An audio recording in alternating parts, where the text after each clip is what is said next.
আজ আমি তোমাদের শোনাবো এক ভয়ঙ্কর গল্প। এমন এক গল্প যা শোনার পর রাত্রে একা বাইরে বেরোতে ভয় করবে। এমন এক অভিশপ্ত তালবাগানের গল্প যেখানে এখনও পাতার শব্দে শোনা যায় ডাইনির হাসি। তোমরা কি সাহস করছো গল্পটা শেষ পর্যন্ত শুনতে? তাহলে মন দিয়ে শোনো। শুরু হলো আজকের গল্প, ভূত ডাইনির তালবাগানের গল্প। অনেক বছর আগে এক প্রত্যন্ত গ্রামে ছিল এক ভয়ঙ্কর ভূত ডাইনি। তার চেহারাটা ছিল ভয়ঙ্কর, চোখ দুটো লাল আগুনের মতো জ্বলজ্বল করত, লম্বা জট পাকানো চুল কাঁধে ঝুলে থাকতো, আর তার নখগুলো ছিল যেন ধারালো ছুরির মতো। সে গ্রামের বাইরে একটা বিশাল তাল বাগানের মালিক ছিল, কিন্তু সেই বাগান থেকে একটাও তাল কেউ তুলতে পারতো না। ডাইনি সবসময় হুমকি দিত,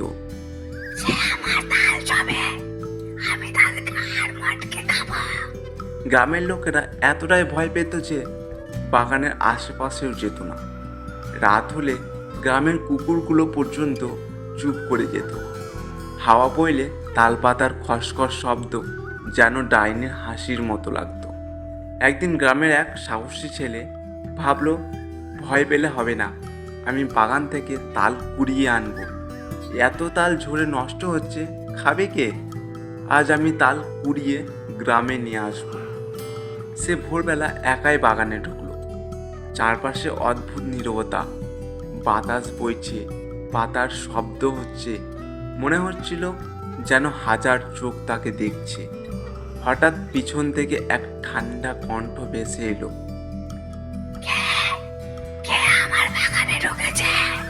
ছেলেটি ঘুরে তাকাতেই দেখলো লাল চোখ সেই ডাইনি দাঁড়িয়ে আছে।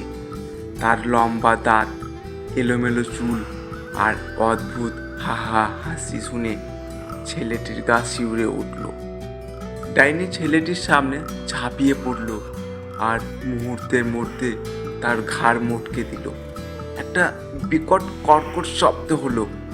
তারপর থেকে সে ছেলেটিকে আর কখনো কেউ খুঁজে পেল না। দিন যায় রাত যায়, গ্রামের লোকেরা অবাক, ছেলেটা গেল কোথায়? কেউ কিচ্ছু জানে না। কিন্তু একদিন এক লোক রাত্রে তালবাগানের পাশ দিয়ে যাচ্ছিল।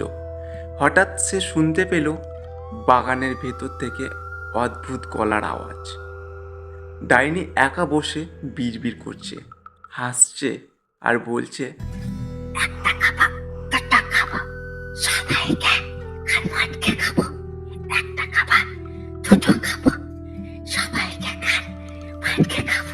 লোকটা কাঁপতে কাঁপতে দাঁড়িয়ে রইল। তার বুক ধকধক করছে। সে বুঝতে পারল এই ডাইনি মানুষের ঘাড় মোটকে তাদের খেয়ে ফেলে। আর সাহসী ছেলেটিও সেইভাবে শেষ হয়েছে। লোকটা আর সেখানে দাঁড়ালো না, প্রাণ ভয়ে ছুটে গেল গ্রামে। তারপর সব গ্রামবাসীকে ঘটনাটা খুলে বলল। লোকেদের শরীর কাঁপতে লাগলো, মেয়েরা চিৎকার করে উঠল, পুরুষেরা অবাক হয়ে গেল। সবাই বুঝতে পারল তাদের ছেলেটি ডাইনির পেটে গেছে। তারপর থেকে গ্রামবাসী আর কখনো সেই তালবাগানের কাছে যেত না।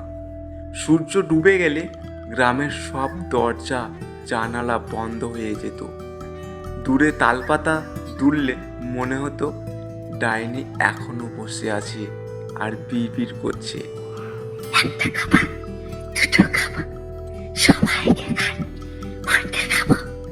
আজও নাকি কেউ যদি সেই তালবাগানের পাশে যায়, গভীর রাতে পাতার শব্দে শোনা যায় ডাইনি হাসছে আর খুঁজছে পরের শিকারকে।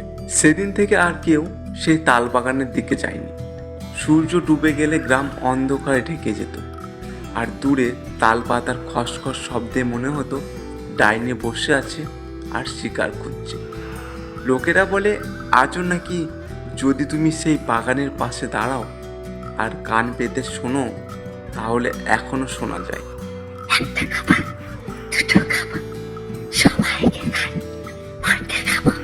আজকের গল্পটা এখানেই শেষ হলো। গল্পটা কেমন লাগলো অবশ্যই কমেন্ট করে জানাবেন। আর যারা নতুন, চ্যানেলটিকে সাবস্ক্রাইব করতে ভুলবে না পরের গল্প শোনার জন্য।